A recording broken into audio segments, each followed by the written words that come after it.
Andrea, how you doing? I'm well, sir. Thank you. How are you? Oh, very good. Where are you coming from now?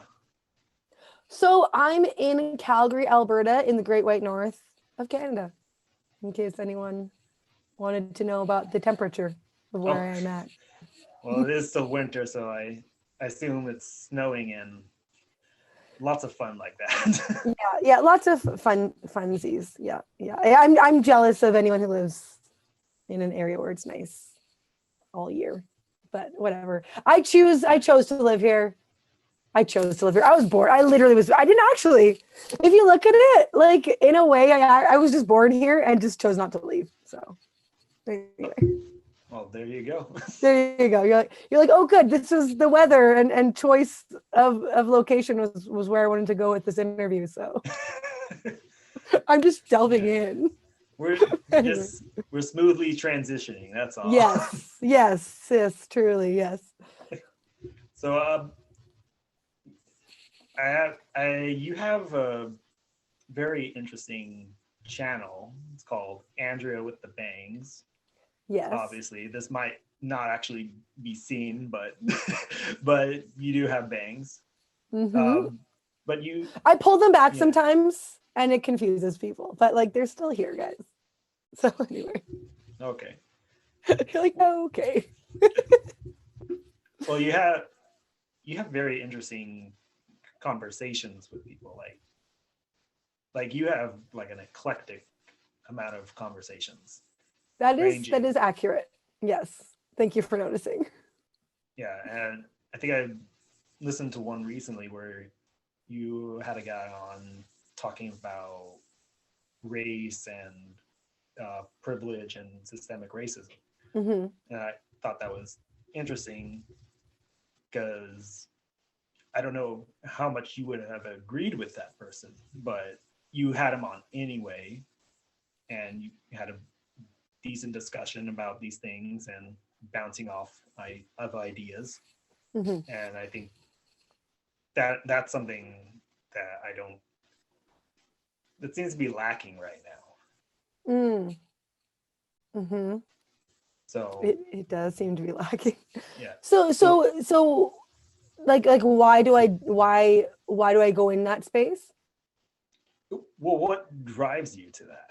Like, because you seem like a very curious person, although like I think curious is kind of demeaning in some ways. No, what? No, I'll take it. No, like I let's make curious, positive again. No, Of course. it it it is. No, I actually have a podcast version of my YouTube channel. Like the YouTube channel is Andrew with the Bangs, but the interview portion that I put over on the podcast, it's I call it She Wonders Why, because that is the driving force behind my channel. It started off as a sort of a freedom of speech thing, and me wanting to explore those pushing that with the intellectual dark web members. I did a bit of a series on that and trying to understand what was happening in our society, and and the diversity of opinions was something that was really celebrated, even though I do feel that the members of such a group were a little bit, I don't know if they stand by that quite as much as they used to, but I do. And that's why I have people on that I might not agree with, or I want to present their view. It's one, because I'm curious about that topic and I want to see where I might be missing. So if there's someone who I respect that I know from, say, Twitter or from other social media outlets, and who shares a different view than me, I want to see, well, how do you see this way, because I don't see it that way. And so, but I yet I respect you as a person, so maybe I'm missing something. So that's one thing. And then I also want to present view other like multiple views on things for the audience to see perspectives that they may not have thought of as well. But honestly, most of the time I am very afraid of having the, I don't want to say wrong opinion. I'm nervous of almost sort of falling into an echo chamber and sort of calcifying in my understandings and my opinions. And I need to check out the other side in order to know that I am okay in where I'm thinking, or therefore adjust if I see something over there that convinces me, oh, I didn't see that. Okay, I'll integrate that. I'll maybe adjust a little, because I don't want to just believe something just because it's comfortable. You know, I want to see the other side. And I also really enjoy understanding where someone's coming from, even if I don't agree with them. So, yeah. Right. And that, I don't know, you'll take this as a compliment, but that kind of reminds me of a bit of Socrates, I guess. I mean, like, John, like, I guess I'll take it. You can say that I'm like similar to the like father of philosophy. but actually in all seriousness though, like I have a quote from him on my Twitter bio. I think I have a quote about the midwife being the midwife to ideas. And I got that from my friend Liam, who I've accidentally called moderate left, and he's just like, I am far left. And I'm like, sorry, I'm so sorry, Liam. My bad. But like, I really, really respect Liam though. And so anyway, but he actually kind of said something similar about like, you're like Socrates, you're the midwife to ideas and helping others, you know, deliver their ideas out to the world, you know. And so I put that in my Twitter bio, and then I think I have a quote pinned on my Twitter, like you know, pinning it at the top of your profile so everyone always sees that when they click on your profile.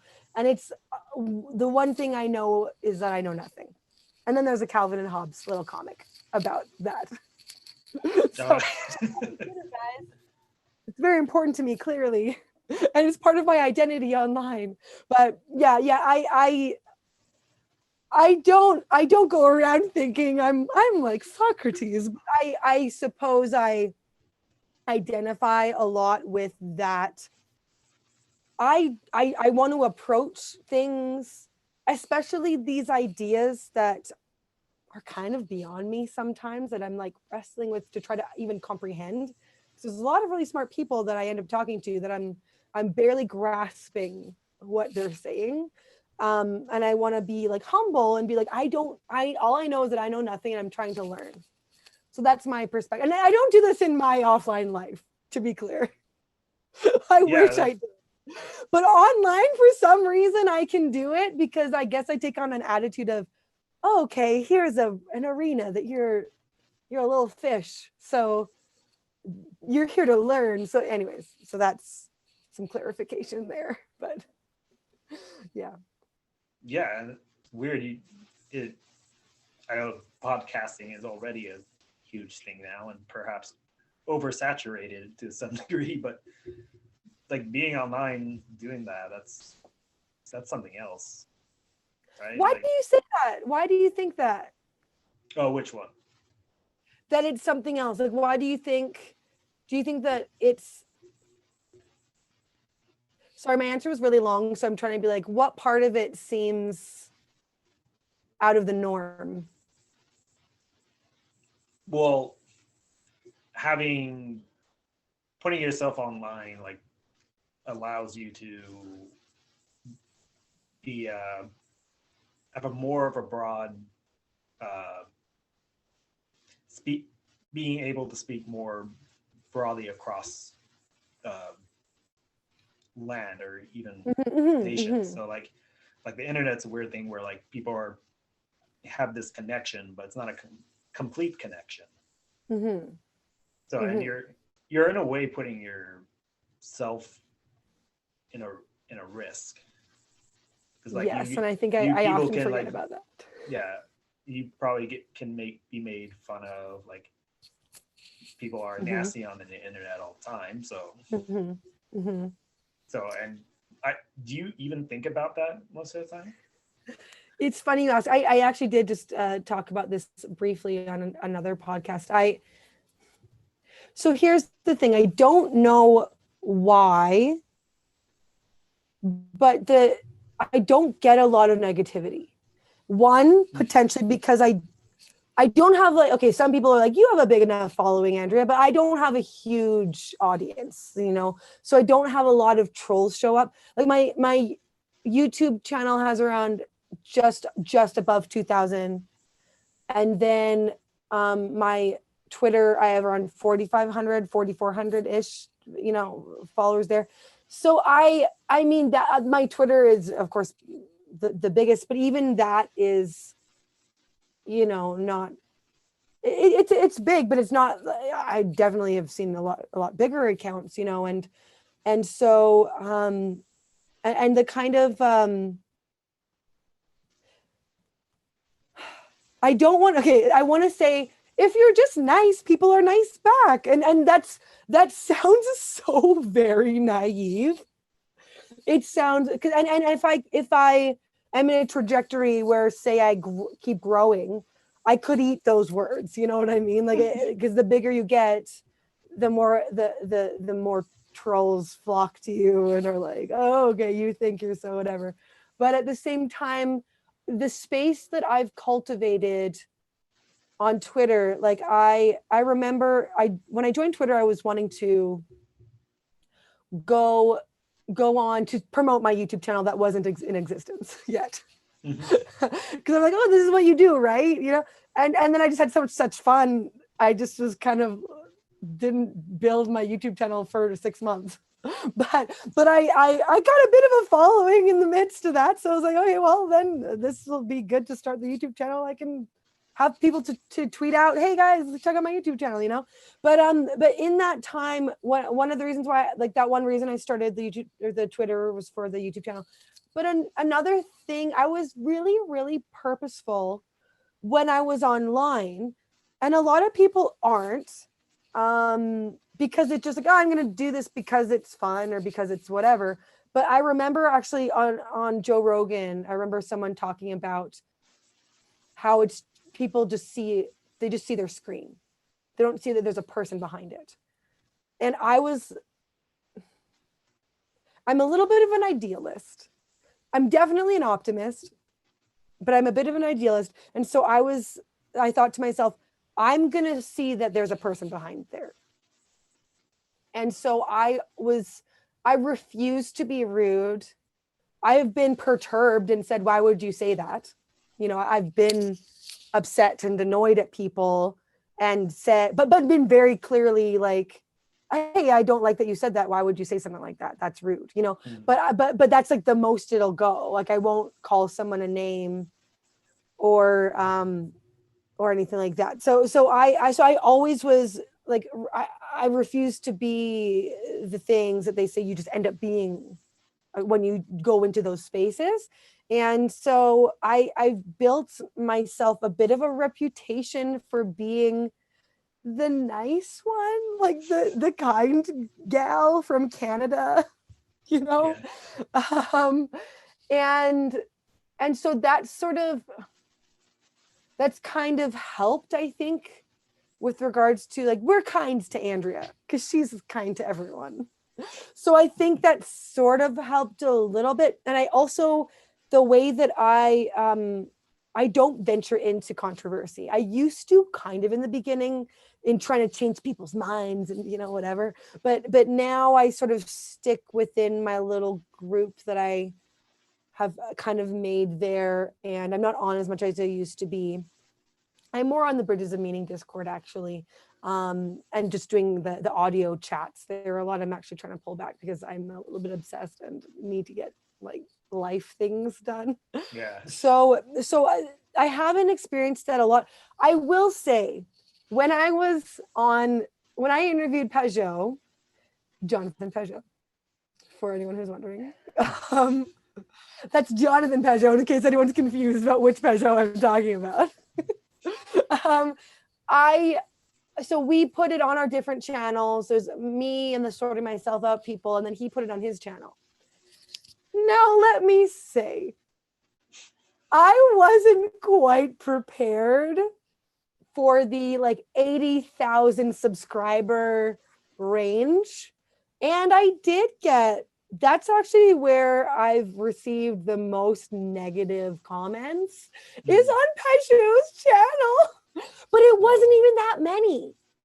It wasn't even that, although, okay, that's actually maybe a bit of a lie. I had a Jordan Peterson video that I did that went a little bit viral, like around 100,000 views. And so I got negative comments there, like quite a few, but you know, I just barely looked at them because I'm like, oh, you hate Peterson. Okay. You know, it wasn't really directed towards me. But I got, ironically, we were talking a lot about the feminine, but I got okay, again, this was, I haven't looked at the comments since that day because I'm like, oh, maybe don't look at these. Like maybe that's why they say don't look at the YouTube comments. I can look at my YouTube comments because they're usually really nice. But yeah, over on Pajot's, people were, there's like 2 or 3 comments. So it wasn't terrible, but it was going back and forth about talking about it. And some people were like, give her a break. But like, you know, others were like, yeah. So I got this sort of, oh, who does this girl think she is? Look at her all like looking pretty and nice. And or I'm like, sorry I didn't dress down, I guess. And like what is with her way of asking questions so casually, like as if she's like feigning ignorance and whatever.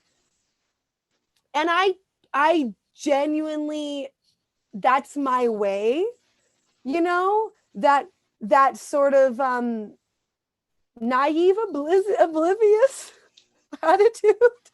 Like well, I mean, that's what you're gonna say. Yeah, I've had a couple of conversations with you on a group chat, and you're not fainting. You're curious about stuff, right? It's not pretending. No, I'm not playing dumb. Like and I'm not doing it for. And this is another thing. Someone's like, oh, this is what she does. She like lets. She sort of plays this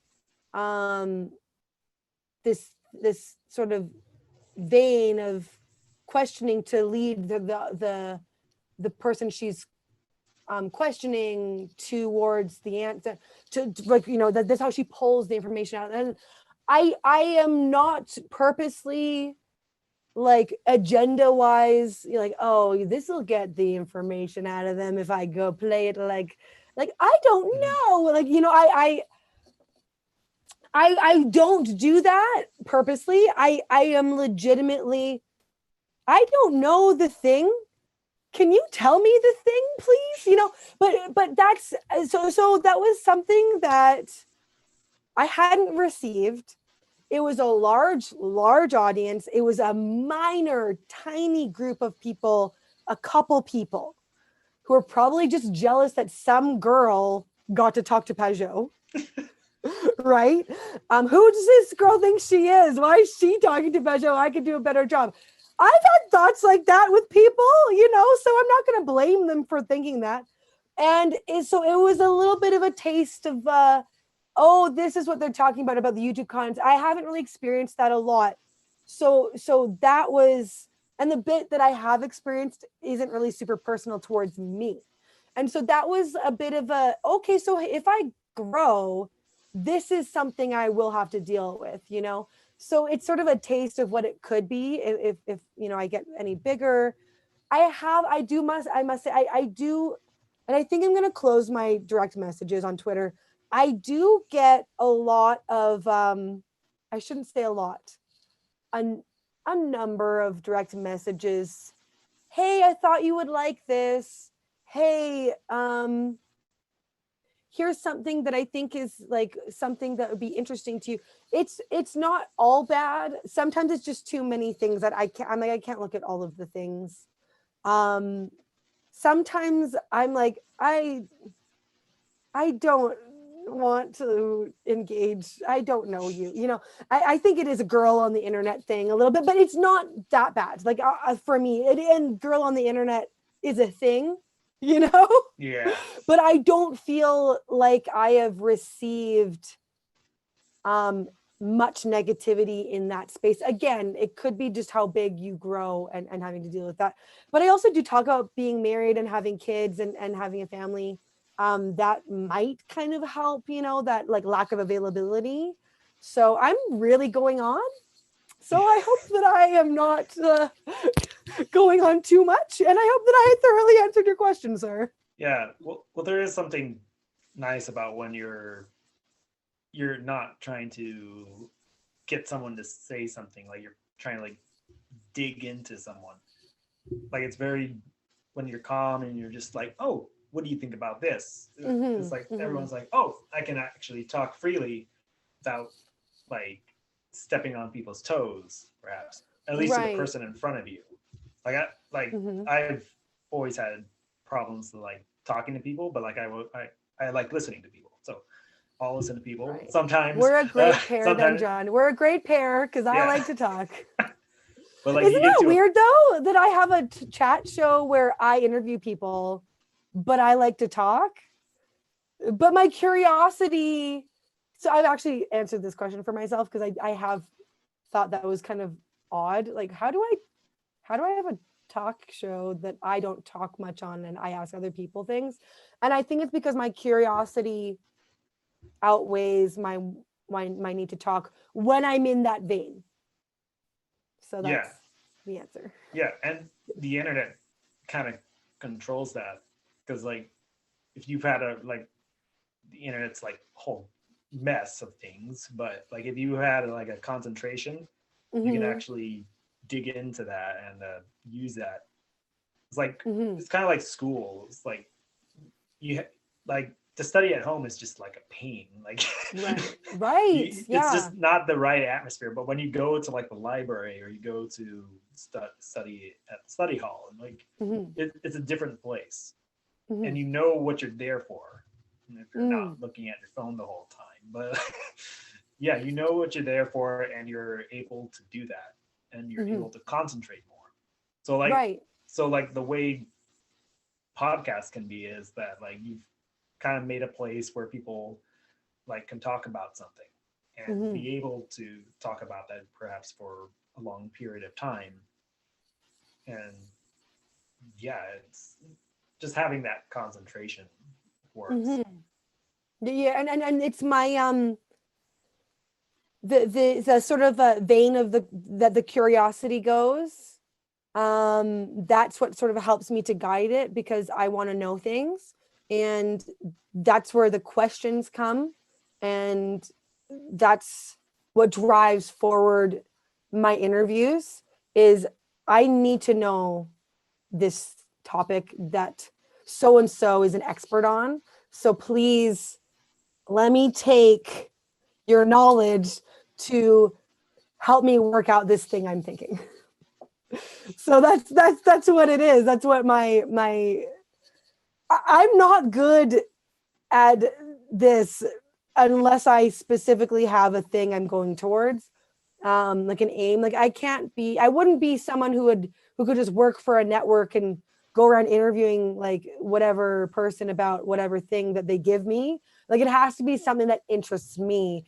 Hence the name She Wonders Why, because it has to be what I wonder. Otherwise it won't work. So yeah, that's how I work for my channel and with my interviews. Is it has to be something that I am like curious about and passionate about, and like passionate about finding an answer. I never feel, by the way, that I get the answer for some reason. It just leads to more questions, but apparently I'm told that's good. So I mean, it can be having a strict answer that you've attached yourself perhaps too much to can be devastating. Like, oh yes, well there you go. That's why it's good to not only have one answer, I guess. Yeah, Yeah. and a lot of things are just so nuanced that like when you say a certain thing Mm-hmm. and you even if you've thought about a lot about it, Mm-hmm.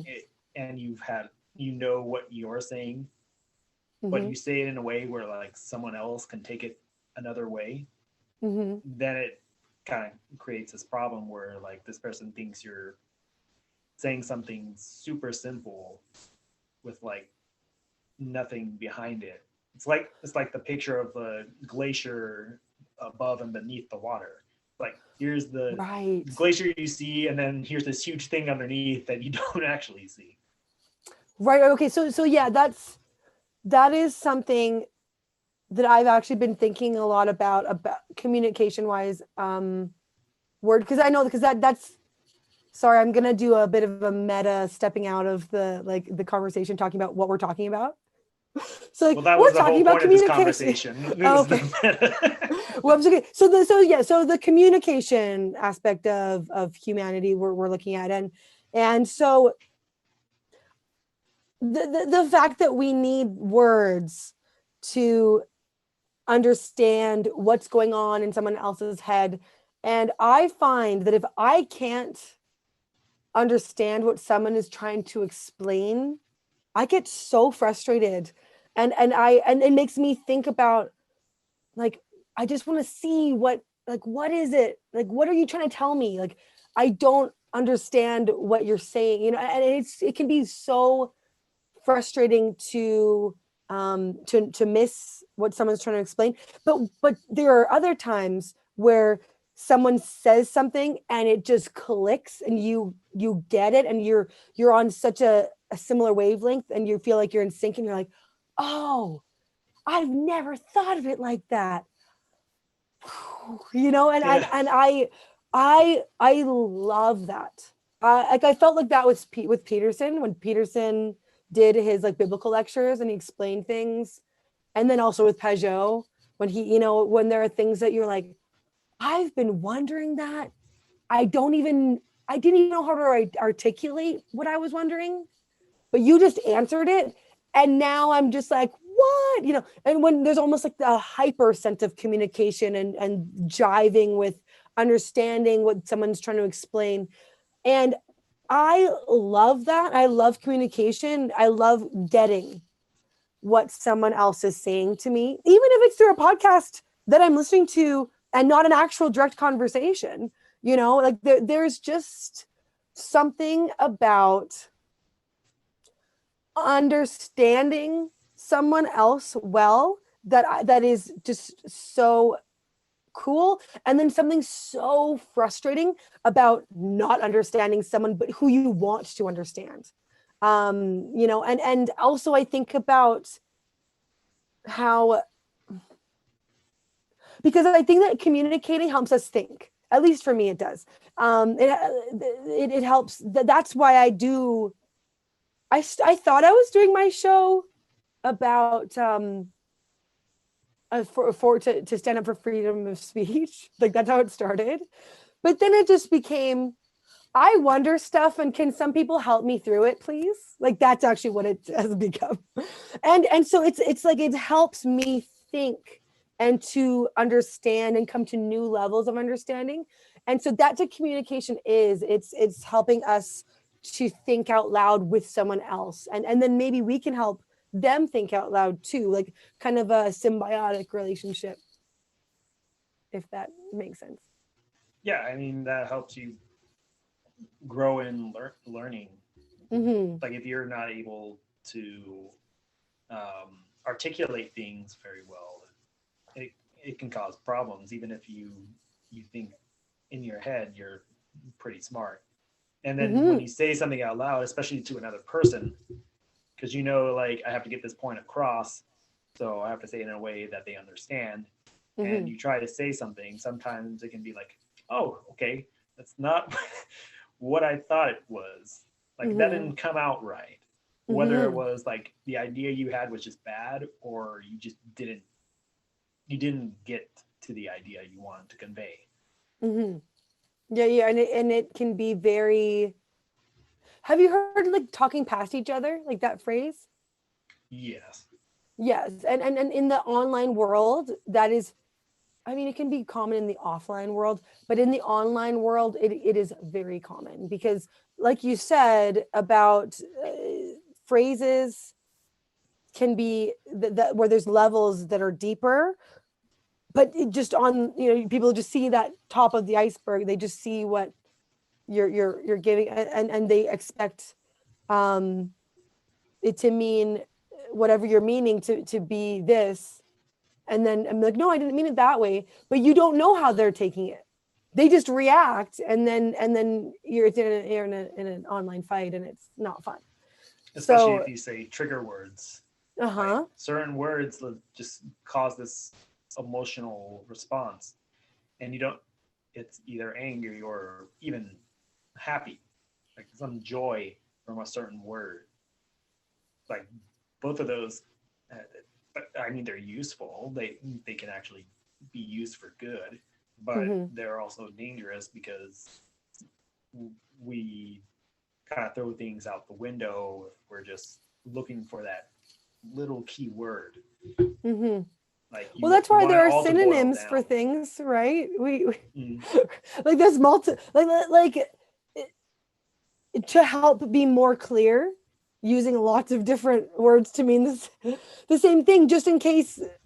I don't know. I'm really like, that's why this, right? I don't know. But it is helpful to, if someone doesn't get one thing, you had to go at it in a different angle or a different way, or use a different, like a different synonym to try to get. And that's why online discussions are difficult, because you only have so many characters you can use to explain something. And that's why I actually do prefer the chats that I have, because they are, you can be so much more nuanced in a conversation where you can explain yourself and what you mean.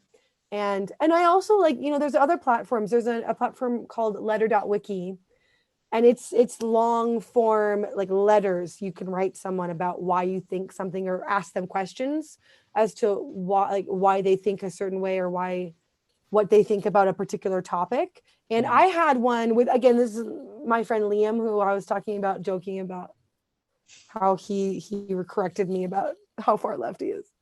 But I had one with him about critical race theory. And it's actually been viewed so many times. I had no idea you could I didn't know that you could look at and see how many times your letter conversation has been viewed. But it's been looked at like 16,000 times or something like that. I don't know, whatever. It's one of their more popular like letters on their platform, because very few people are willing to go where Liam and I went, because yeah. it is a thing that talking past each other. It is a huge topic of talking past each other. And I mean, it went well, and it did. I did change my mind on some things. I still more or less. No, probably no. I don't know. I don't know how to say it. I'm confused about it actually more than I was when I started. Yeah. Like, to be honest, but it helped me to not see it as black and white, even though Yeah. like it's about race. Maybe I shouldn't say black and white. It helped me to see that there's more nuance than just saying this is bad and that is good. So and it also made me think, I'm really glad that I am more concerned with um I'm more concerned with Jesus is the answer, and it's not about my rights, and I laying my rights and privileges at the feet of the cross. And it made me happy that I'm in that space, because that's like, Mm, we all have to kind of at the end of the day be like, okay, where does my meaning come from? Even if I'm confused about this thing that people are all fighting about and angsty about, I'm like, okay, well, I have my worth in like my faith. So and the person of Jesus and God, and on the Trinity and all that. So anyway, like, just to make it super simple, like ending it on a positive note. So that's usually where I end things if I'm like feeling overwhelmed. So yeah. yeah. Yeah. Well, You know who Vaush is? You know what? Oh, I have heard about him, and I know that Paul has had a conversation with him, Paul Van Clay, and yeah. I have Well, not watched that. he had a debate with him. Yes, I heard that. Yeah. You know, yeah, it's interesting because I thought he was kind of like this really weird communist troll, but I saw Yeah. him on Tim Pool, and Uh-huh. it really showed me like because he really knows the critical race theory literature, and Tim Pool doesn't. So it made me rethink like who this guy was. I thought it was like because he's just like just burrows into people like unnecessarily, and I Right. don't want to talk about Tim too much, but like seeing that how he was reacting with Tim Pool was interesting. I'm like, oh, maybe I should like look into this guy more because I had a suspicion like there's something about this guy like that's kind of interesting. Okay, yeah. So that even that with thinking about the person, like that's why I wanted to go into this topic with my friend Liam, because I really respect my friend Liam. He's not crazy. Like he's not someone who's just ideologically possessed. So which is what a lot of the rhetoric I was hearing around critical theory, not just critical race theory, but critical theory in general, was, oh, these people are all ideologically possessed and they're all protesters and they're all like whatever. And then I come across this fellow, this professor of philosophy of science at the London School of Business in England. Like and he's so, and I found him on Twitter, and he's a delight. I love Liam, and so I wanted to. So what I actually gained from that was people are people, and you can have different views. You don't even have to say conflicting, just different perspectives and different facets of looking at things, and you can still respect each other in the end. And that's why I think that communication, the ability to have conversations where you're like, oh, okay, maybe I could alter a little bit what I saw there, but I still kind of think it's this, but I'll take what you say and think about it. Those kind of conversations are really my favorite, because I just want to know people's stories as to why they think the way they think. Like, how did you come to that conclusion? Why do you think? I was chatting with a guy on Bridges of Meaning the other day who okay, he says he's not a card carrying Satanist, but he really likes the tenets of Satanism. And I wasn't like wanting to debate him. I actually never want to debate someone in that arena like that. But I want to know, how did you come to that? Because I just like am interested in people's perspectives and the story as to how they came there. And then if I can understand how they came there, that helps me sort of see them as a person as opposed to a view.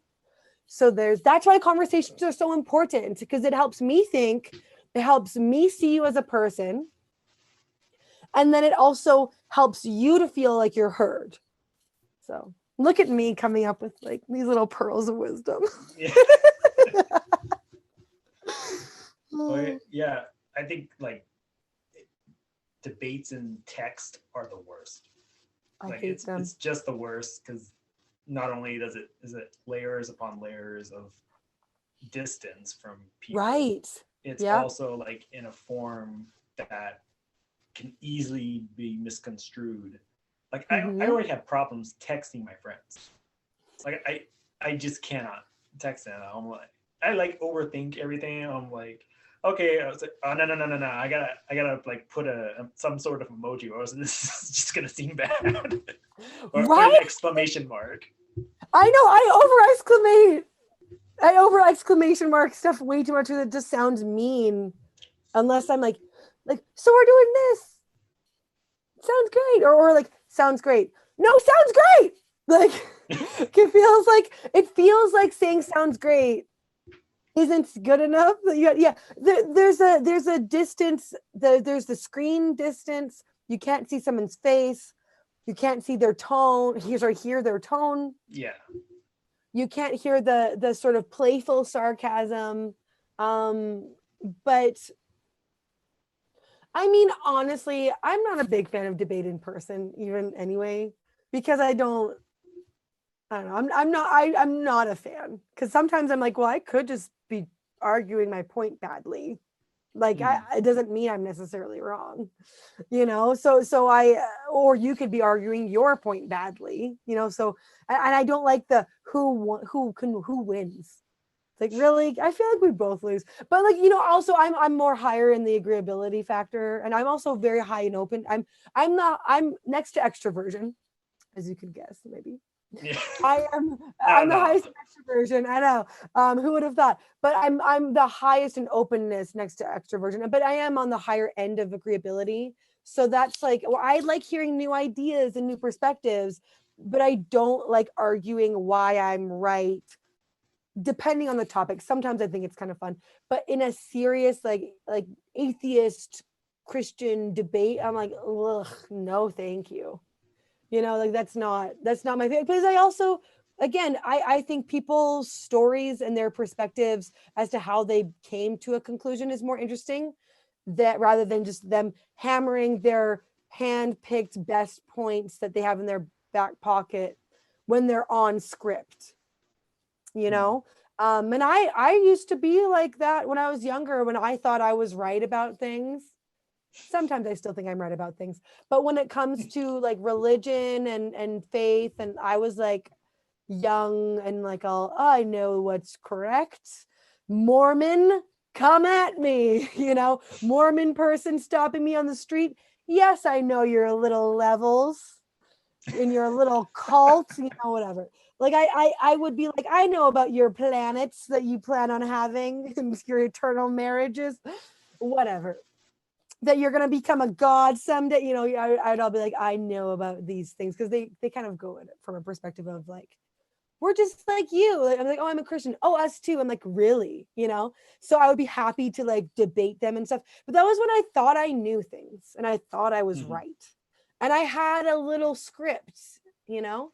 But once I once I joined Twitter and had this sort of more open, like, I'm not here to say why I'm right, and I'm more here to engage with people as people, not as a screen.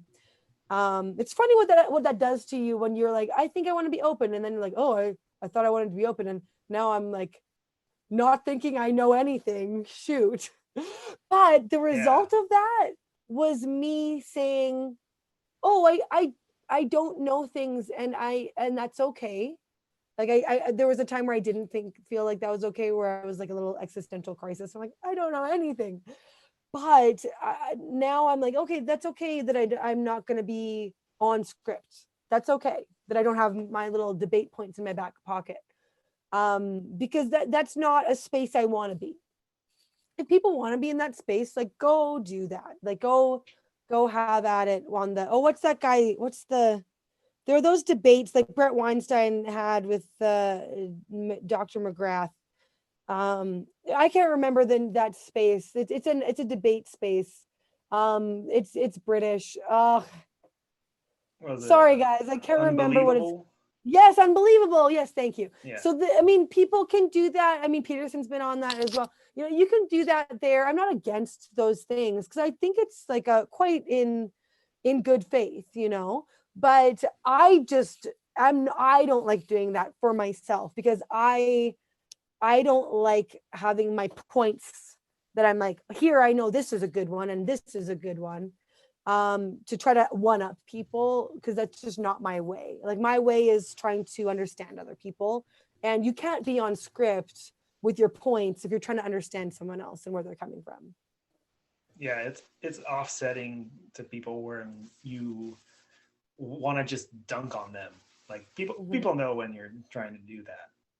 They do. Like not explicitly, but like intuitively they know, like this conversation is already over, so I'll just say something, and it goes back and forth.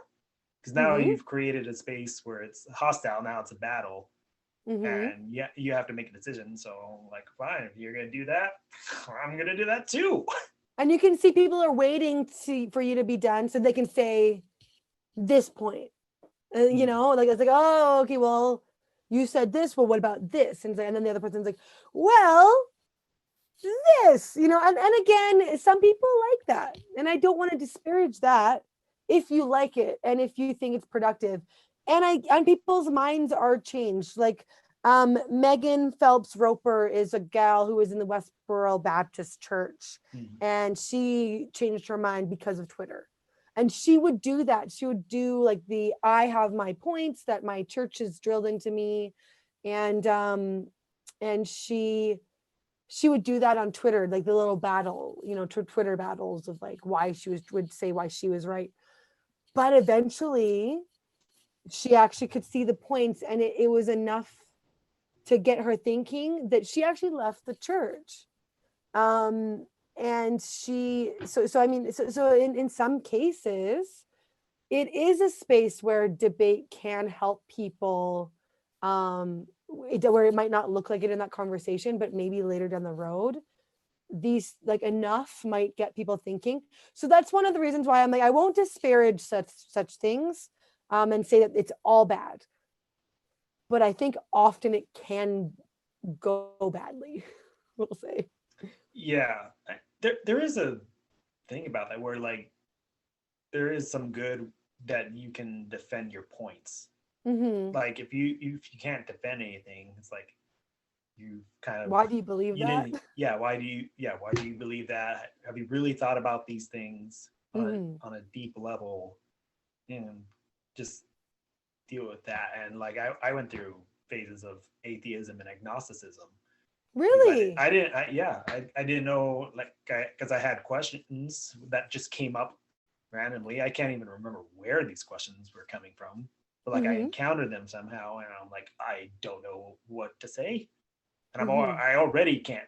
I don't talk that much already, so and so I'm like, okay, how do I do this? So like I just scour the internet for stuff. I'm like, oh, this looks right, and I'm still not talking to people, so I can't defend these things, but it was interesting because like you if you can defend if you can't defend anything, you're gonna just take anything.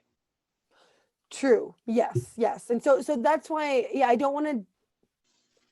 It's a sort of balance where you don't want to over defend, where you're mindlessly defending because you know 10 years ago you found these 5 points work well in debate, you know. But then you also don't want to be, I'm open to anything, and then everything falling flat. Like you want to, you know, build your house on the rock rather than sand, you know. Yeah. So I see what you mean. It's finding a balance of where you're open enough to hear someone, but where you're grounded enough to know why you believe what you believe. Yeah. And I think also common ground is important as well. Because if you're coming from like two places that are just not in sync with each other, it's like, I don't know what kind of conversation you can have other than a yelling match. Right. Well, and the common ground is actually my favorite thing, because it's what we can, it's what makes us, we're human, is ultimately in the end. Like, we go through, here's some commonalities, here's where you see this and I see this, but here's something that we have in common, and that's how I can relate to you. So you know, like that's why on Bridges of Meaning and on the Symbolic World, so on Bridges it's like, when I found Peterson, that's often said, that phrase. And then on the Symbolic World, it's when I found Pajot, you know. And so even through Peterson. Through Peter, right, you know, yes, exactly, yeah. So what binds us as a group is sort of these common yearnings to understand something that Pajot or Peterson brought out in us. And that's actually one thing that I do find, like, on Bridges of Meaning and on the Symbolic World. It's not like they are Peterson and Peugeot fan groups. It's symbolism in general, you know. What that yes, Peugeot sort of is the patriarch of that group, and same with actually it's more Paul Vanderklay for the Bridges group is kind of the patriarch of that group, but it's not a Vanderklay fan group, you know. It's people looking to connect over these meaning crisis points, you know, and to find their way in the world and to understand themselves.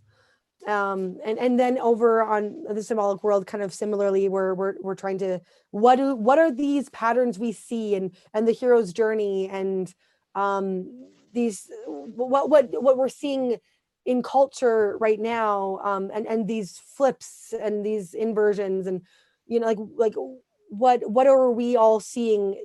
Like, oh, you see that as well. Oh, me too. You know, so and it's finding things in common with these people spread out or all across cultures, but we can kind of connect in community over these things, and that's why I think communities form around these figures or around these groups or around these topics, because they have depth and they have meaning, and they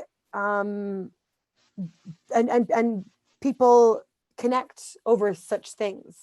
So that's all I have to say about that. Yeah, and to have a community, you have to have a place or something that everyone gathers around.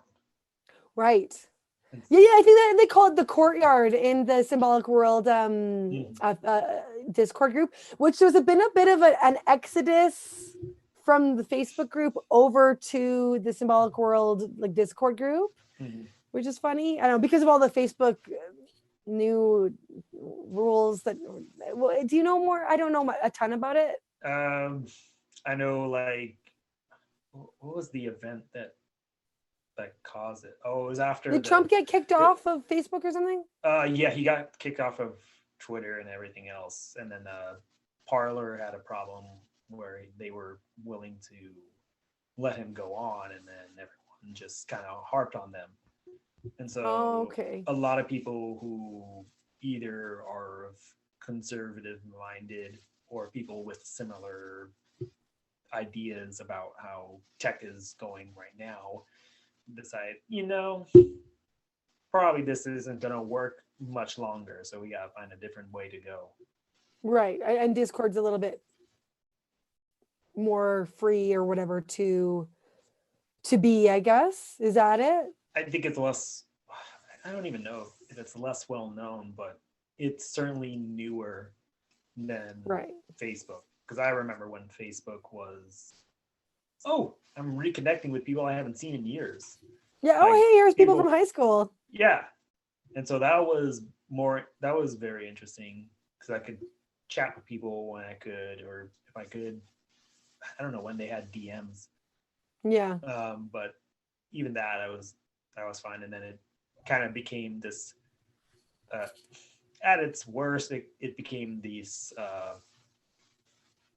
kind of just political soapbox, essentially. Right. Yes. Yeah. So, no, but it's interesting you brought up about what it used to be in connecting with people. It's connection. Like, that's what these social media platforms, the potential of connecting with others. That's what they started off as. And so the Discord group. So I was going to bring up on the Discord Symbolic World, it's called the channel, the sort of general chat is called the Courtyard. So, you know, people gathering in the courtyard to see what's going on and to sort of commune there. And I think that's one of the reasons why I like the Discord groups, particularly Bridges of Meaning. But like, I do want to check out the Symbolic World a little bit more and their Discord group as well. I think it's because it's a smaller group other than just like Twitter. And you can connect really easily because you end up kind of seeing the same people if you do the audio chat. Mhm. And you can have these meaningful conversations often. And that's the thing is you get connected with people. And I've talked about this with some people, and someone brought this up. I've had individuals in my offline life, like in my I don't want to say in my real life because it sounds like it's not real online, because it is real online and it's just different. It's a But so different level of real. it's a different level of real, exactly, because it is a screen. It is a screen in front of you, regardless of unless you go literally visit the person. Like there's nothing you can do to change that. I've But literally met one person from that group because they right, happen to be really, in my area. So I'm like, oh, this is yeah, cool. yeah. It is when you can meet up because you're like, oh, 3 dimensions, huh? Yeah. But yeah, but in my offline life, I do have people I can chat with about these meaningful things, like all the things that Peugeot and like Vanderklay and Peterson bring up, but not the size of group, not like a group of people who are all like, let's talk about these things, like there are book clubs. I run right now. I'm doing a book club on Bridges of Meaning on Man's Search for Meaning, that book by Viktor Frankl. Oh, And that's on my reading list. I've never read that well, book. if you want to join, I can send you the link to the writers server if you want. Did you We're guys starting on Wednesday. Oh, We're okay. just starting it. Yeah. It's the first 45 pages, which I need to read, and it's a good one. We have until Wednesday. Yeah, until Wednesday. Okay. All right. But it's anyway. So it's like it makes me read. Like joining these things. I do have a ladies group, like a kind of little, like another like 3 or 4 other gals that I meet with in person. Well, not in person now because of COVID. We do Zoom meetings, but otherwise we typically meet in person, and we do like a kind of book club Bible study-ish thing. We're not affiliated with any church. It's just a group of us, and we are all like Christians, but like we do books that we find meaningful, basically. And sometimes it's a book of the Bible. Sometimes it's just a book and that we're interested in. Like we just finished the Screw Tape Letters and discussing that. But so I do. So that's actually not true. I do have a little group of people that I can talk to about some of these things, but I've not had the size of group, the access to the minds of working through these ideas and things. So that's one of the things that I do find these social media platforms, they are good at connecting people. And that's why I like Discord, because it kind of does weed out the trolls. Our group does it. People are pretty genuine there from what I've found. So yeah. Now, do you think partly COVID kind of made it that way? Because right, like before it was like these things are just kind of cesspools at this point. But like when it happened and lockdowns started happening and people are quarantining, like they realized like, well, I can't go see my friends, I can't go see family, and some of my family's either out of state, or like I can't even go like to another city perhaps and see someone. So like like people, I think, were partly forced to go online and have stuff like this on like a private scale, just so like they can talk to people. Because that's what I did with my brothers. Like, really? Well, yeah, because like we were during the first stage of lockdowns back in March and April. That's what we did, because we're like, we can't go anywhere. Let's just have a chat together online.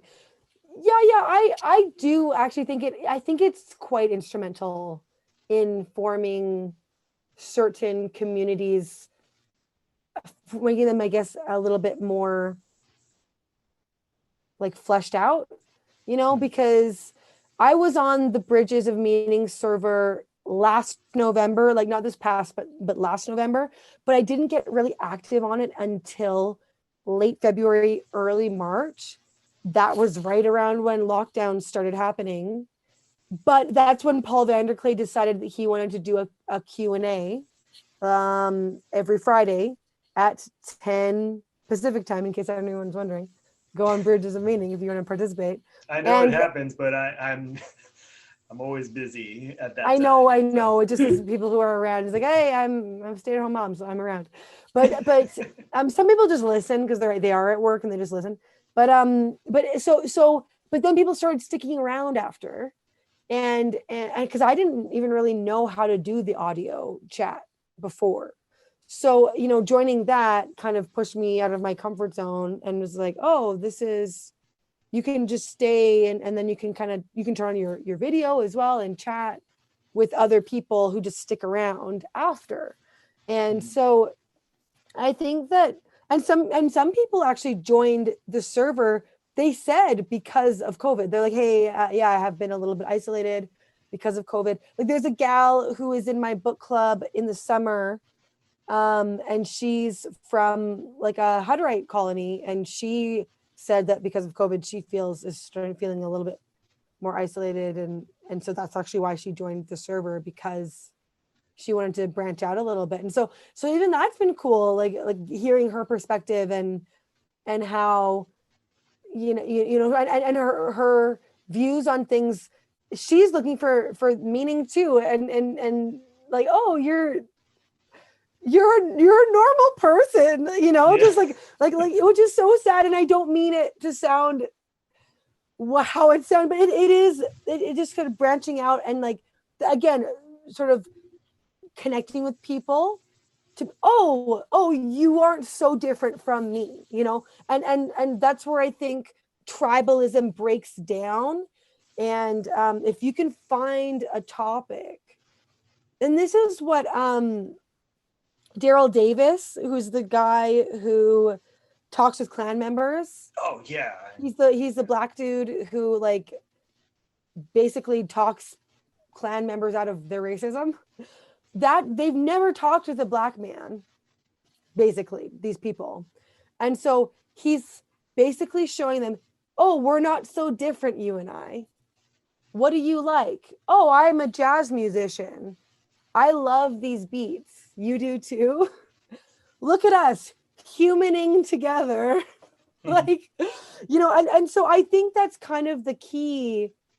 This is why communication matters. It shows us within community, because when you're in a community and you've established a relationship with someone, you're so much more willing to be forgiving and to give the most charitable reading of that person's statement or assertion, so much more than if you have no idea who they are.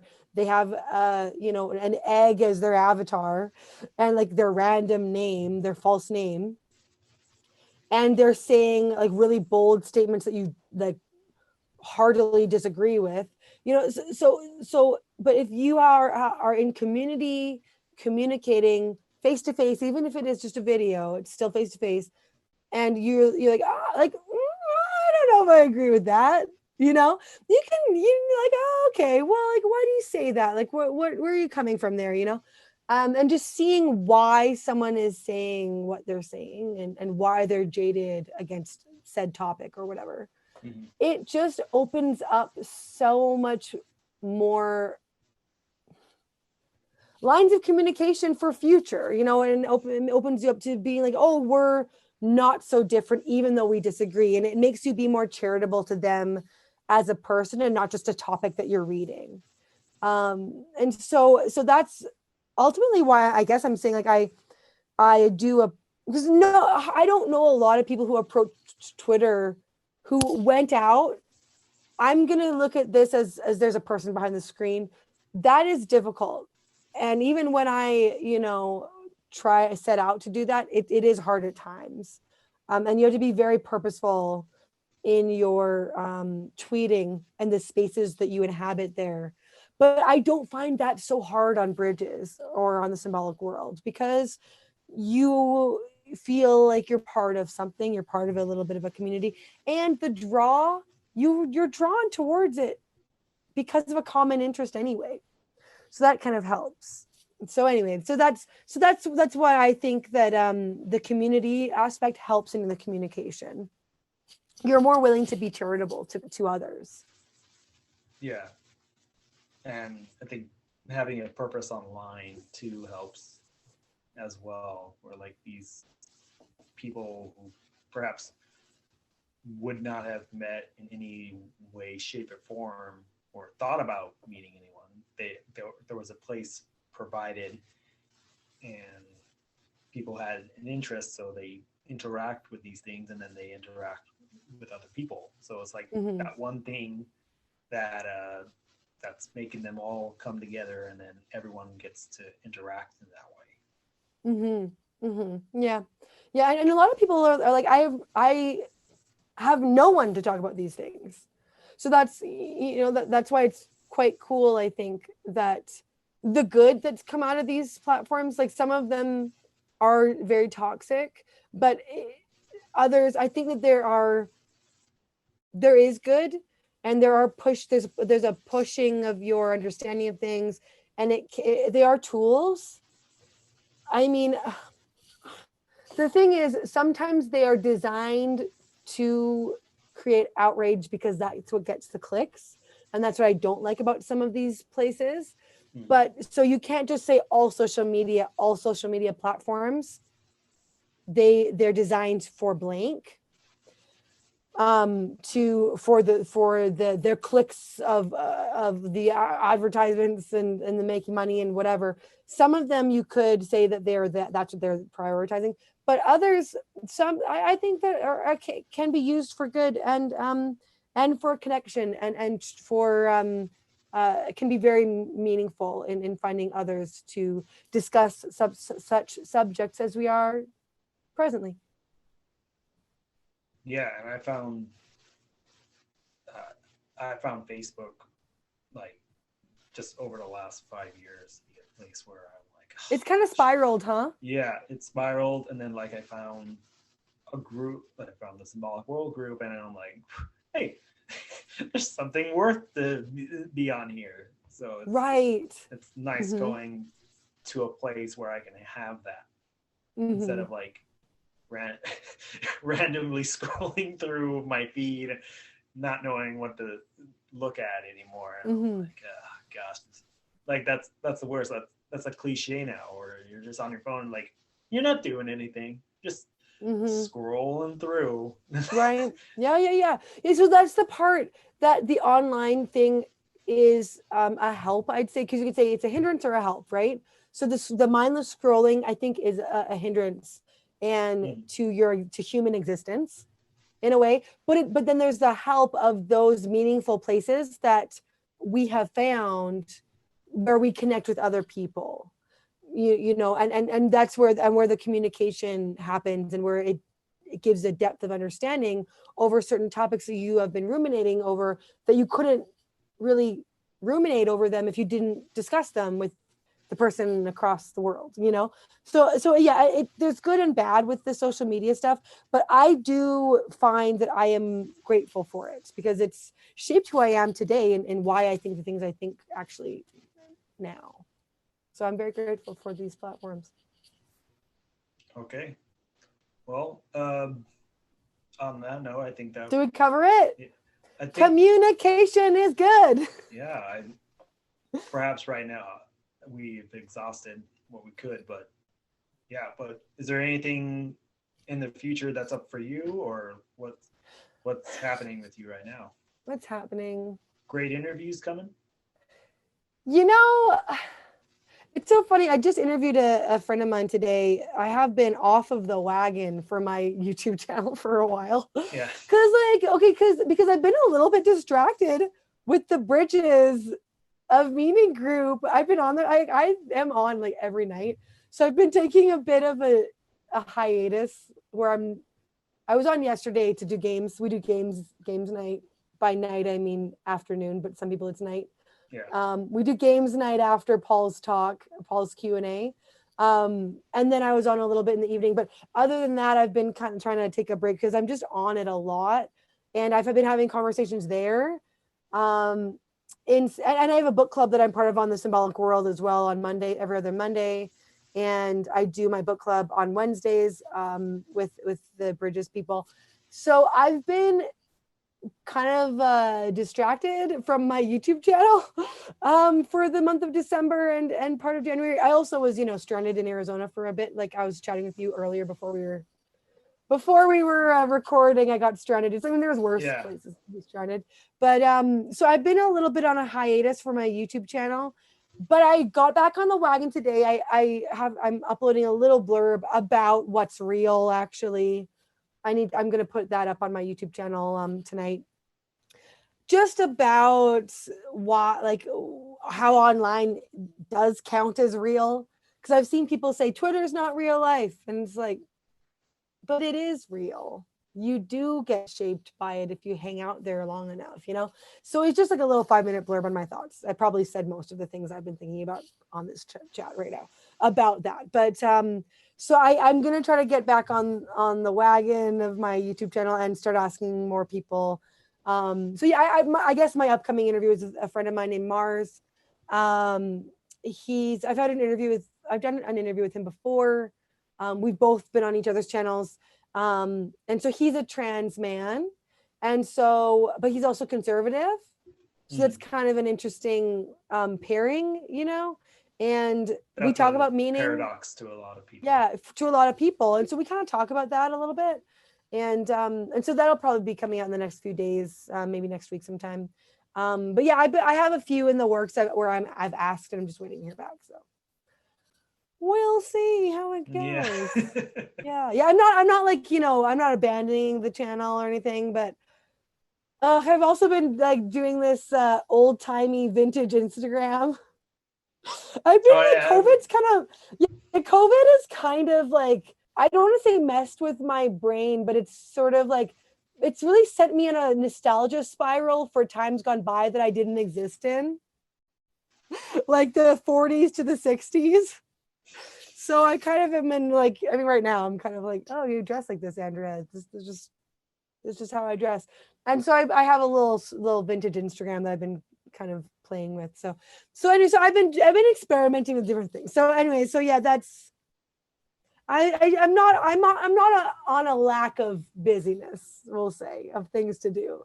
I've very much filled my life with things to do. Plus I have my 3 children, and my husband. So I'm a busy lady.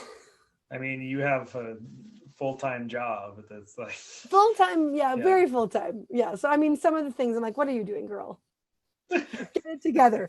But anyway, but a lot of people we, chat with are like trying to get it together, trying to sort themselves out. So I'm in good company, I think, So anyways, but thank you for having me on. This was fun. I'm sorry I was a little bit long-winded in some of my answers, but I hope that something can be drawn from the vast amounts of things I said. So yeah, well, that's the hope of this whole podcast, where like I don't want to just be random. Right. Well, yeah, everyone, let us know in the comments what you think. Wait. Is this a podcast or are you going to have it be YouTube? It's going to be on YouTube. I could probably put it on what's the big thing? Podbean or something? Oh, yeah. I use Anchor as well. It's a good one too. But Anchor, anyway. Yeah. But there's probably going to be no screen because I'm into like the auditory kind of things. Okay. So I think because like there's something about a screen where you're like you have a different view of people. Right. Oh yes. So yeah, like having that aware. Yeah, having like just like listening to something, you think differently about it. Now I'm interviewing you. So I guess you were wrapping up and I'm sorry, but this is an interesting aspect of communication that I didn't really go. So the fact that just listening to something as opposed to, do you think that there's a difference between listening versus like sitting and watching and listening? One, you can be a little bit more productive because you can be like doing laundry or like doing things around the house or like out for a walk or whatever, versus where if you're sitting and watching, you're kind of, that's what you're doing. Like there's that, but what else is there? Like what do you see as the thing that's different from, is it distractions you said of the screen? I think it's the way, it's not the distraction necessarily, although it always can be a distraction. Even like listening to something, it can be a distraction, but the way I see it is like when I've listened to like different podcasts, like actually listening to them rather than watching and listening, Mm-hmm. I have a different view of the person. Like, oh, this, like watching someone is like, you think all these grand things about this person, and you're like, oh, I really want to meet this person. Like, Oh, and so like, it's a way of, instead of just listening, where you're listening to like what this person's saying. Like oh, you're trying that's to concentrate. Like interesting. it's an act of concentration because it's You're not easier focusing on to, the person. You're focusing on what they're saying as opposed to who's saying it. yeah. And that's already hard because like we don't just deal with ideas, we deal with people and ideas. Right. And Right. hopefully people deal with people more than ideas, although that's that's a different conversation.